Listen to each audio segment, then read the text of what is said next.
Müəllimlər, indi isə gəldik biz məntiqi əsaslara aid olan sualın izahına. Nə deyir bizə? A, B, C və D məntiqi dəyişənlərinin neçə müxtəlif qiymətində bu tənliyin həlli vardır.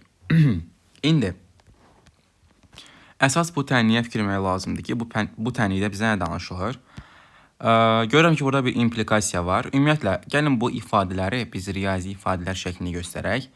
Burada üzü yuxarı şəkildə gördüyünüz bu ifadə or və yaxud da toplama deyə bilərik ona. Bunlar isə hasildir, yəni vurmadır. İndi, əgər implikasiyadan söhbət gedirsə və bu implikasiyanın qiyməti sıfırdırsa, gəlin implikasiyanın nə olduğunu əvvəlcə baxaq. Tutaq ki, iki ifadəmiz var, x və y var. X, y-ə implikasiya eləyir, onda bunun qiymətinin sıfır olması lazımdır. Görək, x, y implikasiyası nə vaxt sıfıra bərabərdir. İmplikasiyanın açılışı odur ki, birinci ifadənin əksi, yəni inkarı üstə gəlsin ikincinin özü. Yəni x-in inkarı, və yaxud da bunu bu şəkildə göstərə bilərik.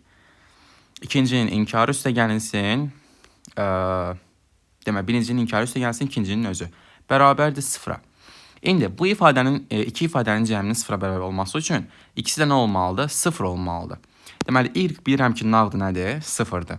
Gəldim bir ifadənin inkarının sıfır olması, yəni false olması. İnkar əgər false-dursa, deməli ifadənin özü nəymiş? True-ymuş. Yəni x nəymiş? 1 imiş. Y nədir? 0-dır.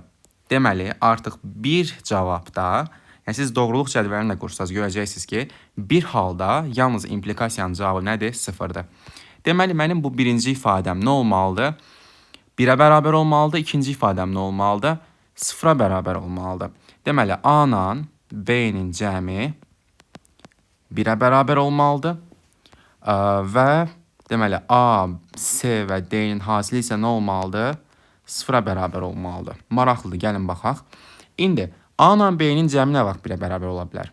A 1 olub B 0 olduqda, A 1 olub B 1 olduqda və A 0 olub B 1 olduqda. Başqa bir hal var ki, 0-0 halında, yəni ikisi də 0 olsa, cəm heç vaxt nə eləməz? 1 eləməz. Deməli, 3 halda yalnız A və B-nin 3 halında, 3 qiymətində cəm 1-dir. Bu şəkildə. İndi A-nın qiymətlərini mən burada görürəm. Nəyə görə A-ya o dəqiqə baxdım? Çünki ikinci ifadədə A var məndə burada da. İndi, gəlin baxaq.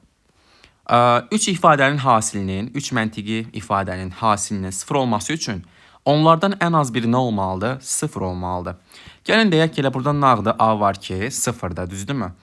A əgər 0-dırsa, onda C ilə də istədiyi cür hərəkət edə bilər. İstəyir 0 olsun, istəyir 1 olsun. Heç bir fərqi yoxdur.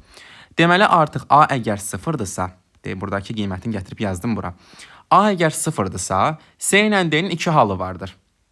Aydındır mı? Yəni, C-nin də, D-nin də 2 halı var. Ya 0 olacaq, ya 1 olacaq. Deməli, iki ifadənin hasilinin hərəsinin ayrı-ayrıqda əgər 0-1 ifadəsi alırsa, deməli, onlar neçə müxtəlif ola bilərlər? 4 müxtəlif ola bilərlər. Baxın, müəllimlər, əslində rahatdır. Deməli, C və D-nin hər biri 2 müxtəlif qiymət ala bilirsə, hansı ki, bu 0-dır və yaxud da 1-dir. Çünki dedik ki, heç bir fərqi yoxdur A-nın 0 qiymətində.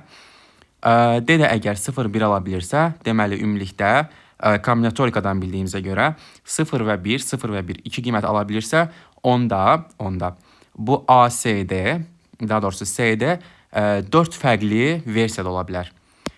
Ona görə bu A-nın 0 qiymətində ACD, elə ki, CD-nin 4 müxtəlif halı var. Yəni, buradan 4 dənə həll çıxır.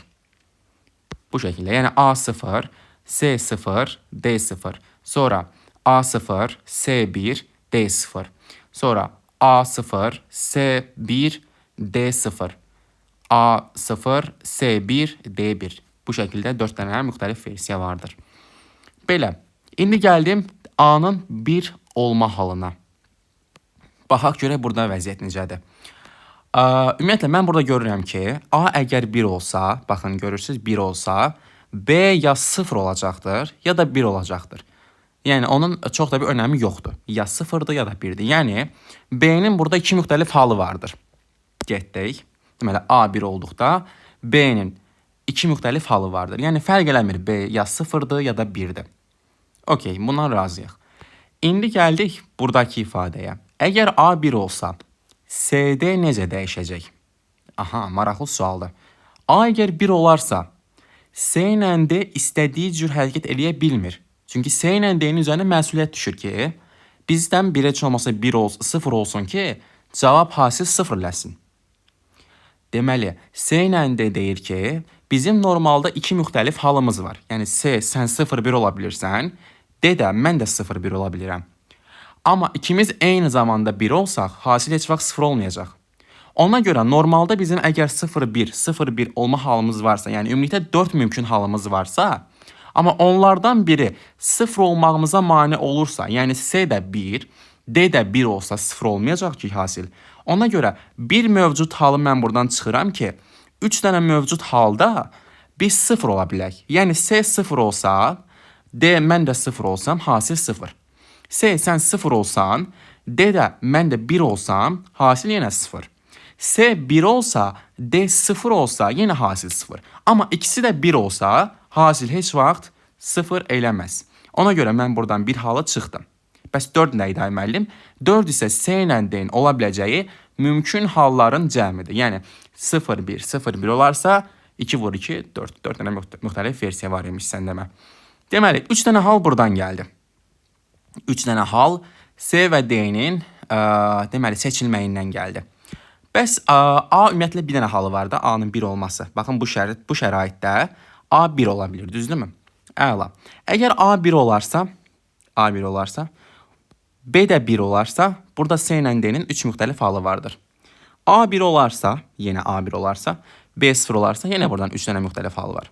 Deməli, toplamda əgər A 1 olarsa, B 0 olarsa 3 hal buradan gəldi. A 1 olarsa, B 1 olarsa 3 dənə hal buradan gəldi. A 0 olarsa, B 1 olarsa 4 dənə də hal bayaq buradan gəlmişdi. Deməli, 3 üstə gəl 4, cavab 10-dur. Doğru cavab 10. Bu şəkildə. Videonu bəyənsəz, like atmağı və öz fikirlərinizi yazmağı unutmayın. Əgər hər hansı təklif və ya da iradınız varsa, ümumiyyətlə sualla bağlı fikirləriniz varsa, kommentlərdə bildirməyi unutmayın. Videoların davamının gəlməyini istəyirsinizsə əgər, onda abunə olub bildirimləri açmağı unutmayın. Sağ olun.